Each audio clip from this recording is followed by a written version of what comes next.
संस्कार हमें क्या बनाते हैं? संस्कार हमें द्विज बनाते हैं, ब्राह्मण बनाते हैं। ब्राह्मण कोई जाति से नहीं होता है। कहते हैं अगर होता तो ऋषि विश्वामित्र जो थे, ऋषि विश्वामित्र राजपूत होते हुए भी उन्होंने ब्रह्म की साधना की और गायत्री को सिद्ध कर दिया, और वो कहलाए ब्रह्मर्षि ऋषि। अगर ऐसा होता तो ऋषि वाल्मीकि कौन थे? वाल्मीकि ने जब गायत्री की साधना की, ब्रह्म संध्या की, और जब वो कहते हैं ब्रह्म संध्या में आ गए तो वाल्मीकि ब्रह्म समान हो गए, और वो राम नाम हफ्ते जपते ब्रह्म के समान हो गए। खाली राम नाम से नहीं हुए, उन्होंने पहले का जो जीवन था उसके जीवन को त्याग दिया। पहले का जानते क्या था उनका जीवन? वाल्मीकि पहले बहुत बड़े डाकू थे, लोगों को लूटते थे, लेकिन संतों का संग हुआ, संत लोग मिले तो उन्होंने कहा अरे ये कार्य कर रहे हो तुम, इस कार्य से क्या, ये कार्य तो सबसे निकृष्ट कार्य है। तो उन्होंने कहा कि सबसे अच्छा कार्य क्या? उन्होंने कहा सबसे अच्छा कार्य ईश्वर की प्राप्ति करना, उस राम को प्राप्त करना जिसके लिए जन्म जन्मांतरों के लिए ये मनुष्य शरीर मिला है। बस उनको ये बात समझ में आ गई, और वाल्मीकि ने कहा कि भैया मुझे तो कुछ राम नाम का वो नहीं आता, तो उल्टा नाम, तो कहते हैं उल्टा नाम जागत जब जाना, वाल्मीकि है ब्रह्म समाना। उन्होंने ब्रह्म को प्राप्त कर लिया। तो यहाँ संत रैदास को देखिए, संत रैदास मोची का काम करते थे, संत रैदास मोची का काम कर रहे हैं, और श्री कृष्ण गोविंद श्री कृष्ण गोविंद श्री कृष्ण गोविंद को याद कर रहे हैं।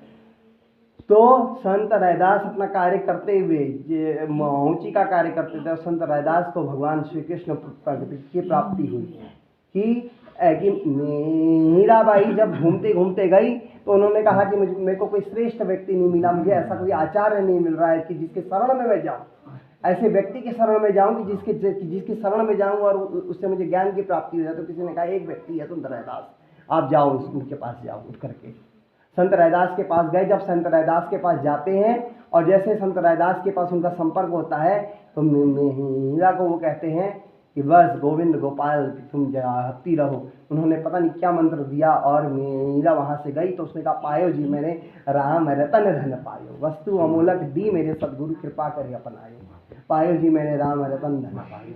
तो मीरा की भक्ति इतनी ऊंची हो गई, इतने ऊंचे ऊंचे साधक होते थे, और उनकी साधना में कितना प्राण होता था। वास्तविक में हमारे जीवन में भी वो प्राण आ जाए, हमारे मन में भी वो भाव आ जाए, हम कैसे भी हैं, हमारा जीवन कैसा भी है, निकृष्ट से निकृष्ट भी है, लेकिन श्रेष्ठ महापुरुषों के शरण में जाकर के अपने मन को हल्का करना चाहिए। उनको कह देना चाहिए कि भगवान हमारे जीवन में ये हुआ और हमने आपको समर्पित कर दिया, समर्पण कर दिया, फिर हमने पीछे मुड़ करके उस काम को नहीं करना है जो जिस कार्य को हम छोड़ करके आए।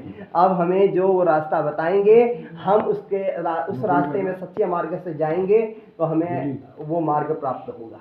एक बहुत बड़े अंत थे उत्तराखंड में, तो हम उनके पास गए। हमने कहा कि महाराज हमने आपकी द्वितीय सिद्धि के बारे में इतना सुना हुआ है, तो हम चाहते हैं कि आप मुझे नाम दे कि जिस नाम को जप करके मुझे मतलब संतोष मिले और मेरा जीवन भी अच्छा बने।